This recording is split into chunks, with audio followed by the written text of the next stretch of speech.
हमारे जीवन में समय सबसे मूल्यवान संपत्ति है। यदि हम इसे सही तरीके से उपयोग नहीं करते तो यह धीरे धीरे हमारे हाथ से फिसल जाता है और हमें पछतावे के अलावा कुछ नहीं मिलता।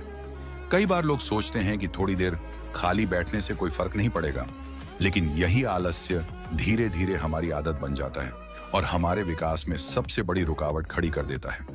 कहानी एक ऐसे युवक की है जिसने आलस्य और समय की बर्बादी के कारण कई अवसर खो दिए, लेकिन जब उसे अपनी गलती का एहसास हुआ तो उसने अपने जीवन को पूरी तरह बदल दिया।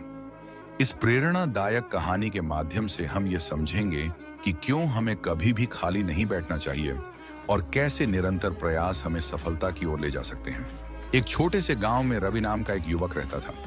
वह पढ़ाई में होशियार था और उसके माता पिता को उम्मीद थी कि वह बड़ा होकर कुछ बड़ा करेगा। लेकिन रवि में एक बहुत बड़ी कमजोरी थी, उसे खाली बैठना बहुत पसंद था।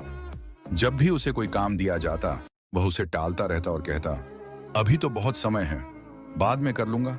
गांव में उसके दोस्त पढ़ाई के साथ साथ अन्य गतिविधियों में भी भाग लेते थे, लेकिन रवि हमेशा बहाने बनाकर समय व्यर्थ करता। उसकी मां हमेशा समझाती, बेटा कभी खाली मत बैठो, समय अमूल्य होता है। लेकिन रवि को यह बात समझ नहीं आती थी। समय बीतता गया और धीरे धीरे रवि का आलस्य उसकी आदत बन गया। वह दिन भर इधर उधर बैठा रहता, कभी खेतों में सोता तो कभी दोस्तों के साथ बेकार की बातें करता। एक दिन गांव में एक बुजुर्ग संत आए। वे गांव के लोगों को प्रेरणादायक बातें बता रहे थे। उन्होंने कहा, मनुष्य का सबसे बड़ा शत्रु उसका आलस्य है। जो व्यक्ति खाली बैठता है वह धीरे धीरे अपना जीवन बर्बाद कर देता है। समय को व्यर्थ करने वाला व्यक्ति एक दिन पछताता जरूर है, लेकिन तब तक बहुत देर हो चुकी होती है। रवि ये बातें सुनकर थोड़ा प्रभावित हुआ, लेकिन फिर भी उसने अपनी आदत नहीं बदली। कुछ साल बाद गांव में एक बड़ी कंपनी आई जो योग्य युवाओं को नौकरी देने के लिए इंटरव्यू कर रही थी। रवि के दोस्त मोहन और अजय ने इस अवसर का पूरा लाभ उठाया और नौकरी पाली। रवि भी इंटरव्यू देने गया, लेकिन जब उससे पूछा गया कि उसने अब तक क्या किया है तो उसके पास कोई ठोस जवाब नहीं था।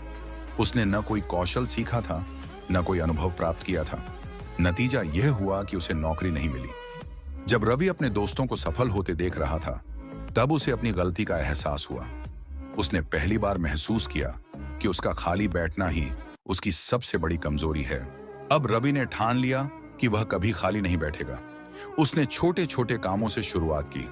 वह सुबह जल्दी उठकर पढ़ाई करने लगा, गांव के बड़े बुजुर्गों से सीखने लगा और अपने समय का सही उपयोग करने लगा। कुछ ही महीनों में उसकी सोच और आदतें बदल गईं। वह खुद को पहले से ज्यादा ऊर्जावान महसूस करने लगा।